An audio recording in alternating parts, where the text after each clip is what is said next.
Turkey's expansionism into the waters of this Mediterranean over the last year rekindled maritime differences with Greece over the delineation of their continental shelf and exclusive economic zone boundaries.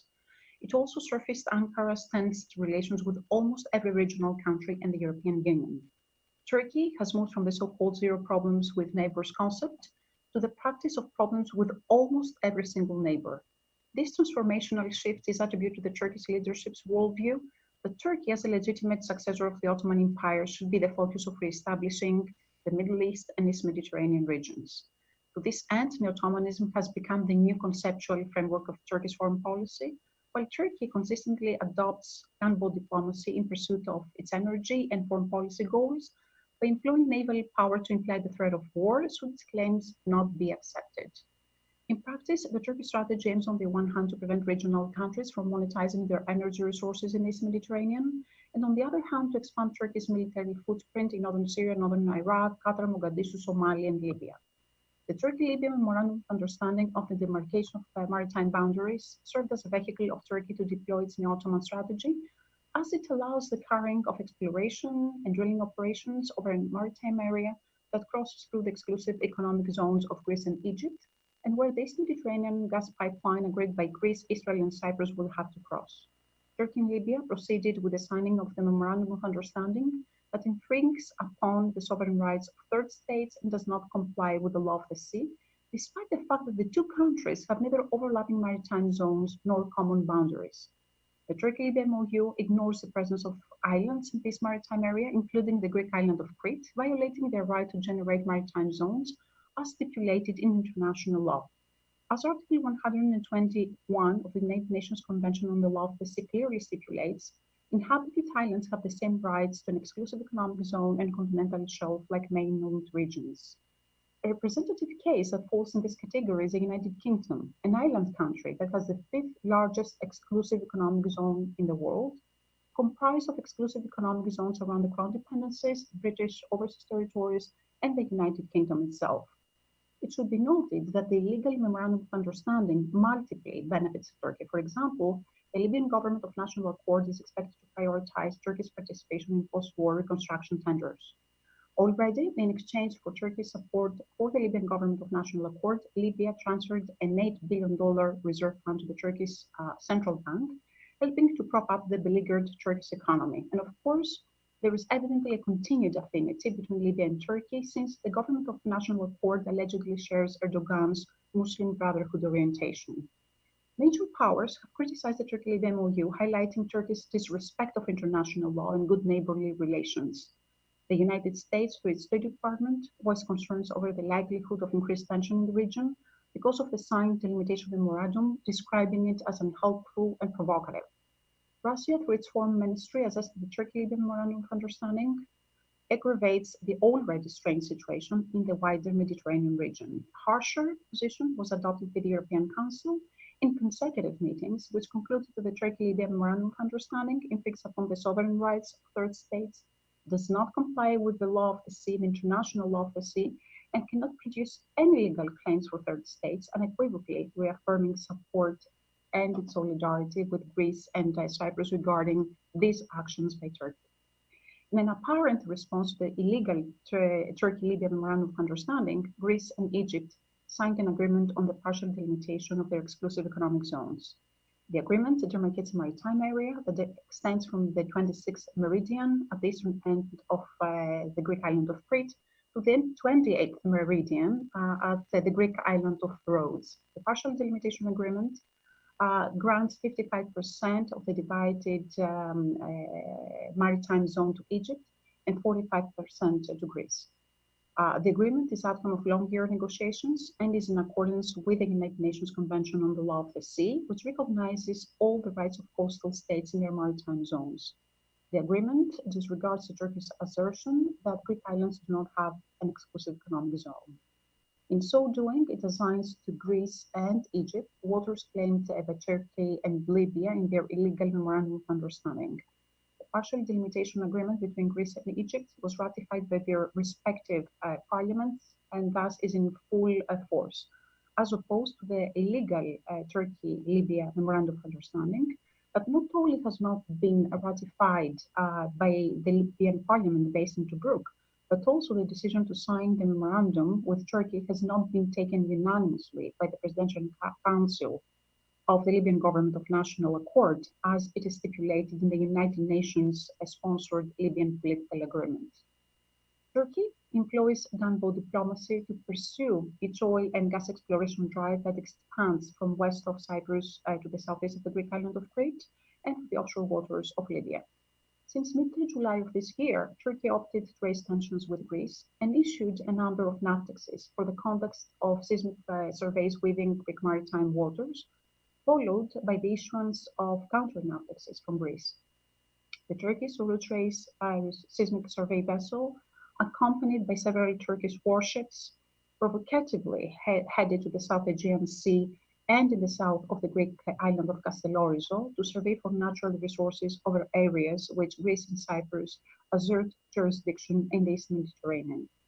The declared Turkish position that islands in the Eastern Mediterranean and Greek islands in particular should carry no weight in the determination in maritime boundaries, especially because the Aegean is a semi-enclosed sea, is null and void.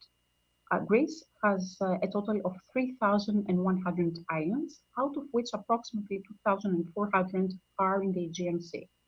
By comparison, Turkey has only 3 islands in the Aegean. And I reiterate that according to international law of the sea, inhabited islands have the same rights in exclusive economic zone and continental shelf like mainland regions. Therefore, the Turkish argument that Greek islands cannot create maritime zones because the Aegean is a semi-enclosed sea is invalid, especially when taking into consideration that Ankara delineated its exclusive economic zone with the former Soviet Union in the Black Sea, which is semi-enclosed on the basis of the equidistance method. In 1986, Turkey unilaterally proclaimed a 200-mile exclusive economic zone in the Black Sea in accordance with the United Nations Convention on the Law of the Sea. But Turkey, however, paradoxically, has never signed. All this exposes Turkey's double standards and selective enforcement of international law, taking Ankara further down the pathway of unreliability. Greece stands solidly behind the resolution of disputes with Turkey through dialogue for settling the only bilateral difference, which is the demarcation of the continental shelf and the respective maritime zones.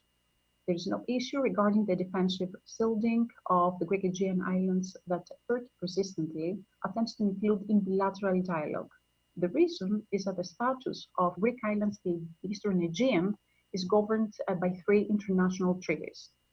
The islands of Limnos and Samothrace by the 1936 Montreux Convention, for the islands of Mytilene, Chios, Samos, and Ikaria. Their status is governed by the Treaty of Lausanne of 1923 and the Dodecanese Islands by the 1947 Paris Peace Treaty. Greece's right to militarize Limnos and Samothrace was recognized by Turkey. For example, when Turkish Foreign Minister Rüstü Aras, in his address to the Turkish National Assembly on the occasion of the ratification of the Montreux Treaty, unreservedly recognized Greece's legal right to deploy troops on Limnos and Samothrace. For its part, the Treaty of Lausanne explicitly provides the Greek military forces provides that Greek military forces in the islands of Mytilene, Chios, Samos, and Ikaria will be limited to the normal contingent called up for military service, which can be trained on the spot, as well as to a force of gendarmerie and police in proportion to the force of gendarmerie and police existing in the whole of the Greek territory. When it comes to the Decanese Islands, the Paris Peace Treaty provides the demilitarization of these islands, but there is national guard presence in these islands in accordance with the provisions of the Treaty on Conventional Armed Forces in Europe. Turkey's claims on the demilitarization of the Dodecanese Islands are irrelevant, as well as null and void for a number of reasons. First, Turkey is not signatory to the Paris Peace Treaty. It is a third state, and as such, no rights or obligations are created for or against it, respectively, according to Article 34 of the Vienna Convention on the Law of Treaties. Last but not least, Greece is entitled to defensively shield its Aegean islands that are Greek territory, exercising the relevant right provided by Article 51 of the United Nations Charter according to which a United Nations member state has the right to legitimate defense, not only in the event of an armed attack against it, but also in the event of the threat of use of force. Greece is entitled to defend itself, especially when taking into consideration that Turkey daily violates Greek airspaces with fighter jets. Ankara also repeatedly violates the Greek maritime waters. It has proceeded with the formation of the Aegean army and threatens Greece with a casus belli for war.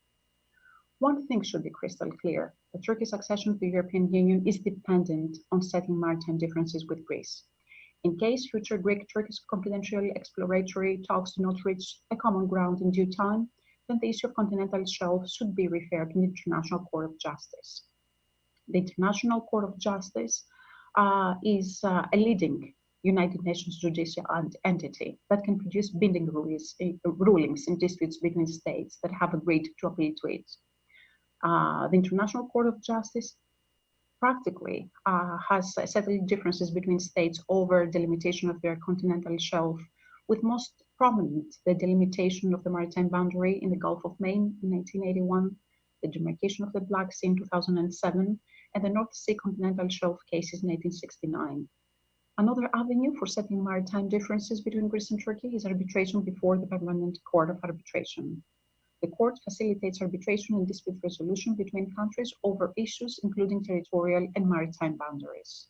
The Philippines arbitration case versus China over South China Sea can serve as a model for the settlement of competing exclusive economic zone claims between Greece and Turkey due to apparent similarities of exclusive economic zone competing claims in the Aegean Sea and the Eastern Mediterranean with South China Sea. Unquestionably, Greece is a uniquely positioned country and constructive member of the international community that is committed to peaceful resolution of any differences with its neighbors through dialogue and consultation. Greece proved so very recently with the signing of agreements on the delimitation of exclusive economic zones with Egypt and Italy, and aspires to do the same with Turkey. The ball is in Turkey's court. Turkey must now decide whether to take the path of international legality or isolation.